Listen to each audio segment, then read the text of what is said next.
आपण पाहत आहात कराड टुडे न्यूज।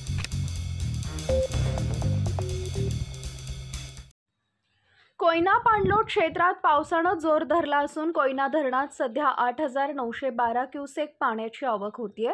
कराड व परिसरात सकाळपासून पावसानं उघडीप दिली आहे। पावसामुळे कराड चिपळूण मार्गावर बाजेगाव व शिरळ इथं रस्ता वाहून गेल्यानं वाहतूक बंद होती।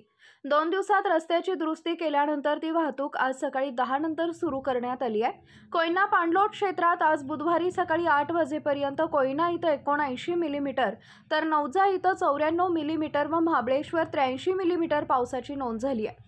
कोयना धरणात सध्या 8,912 क्युसेक पाण्याची आवक होत असून धरणात 25.70 TMC पाणीसाठा झाला असल्याची माहिती कोयना धरण व्यवस्थापनाने दिली आहे।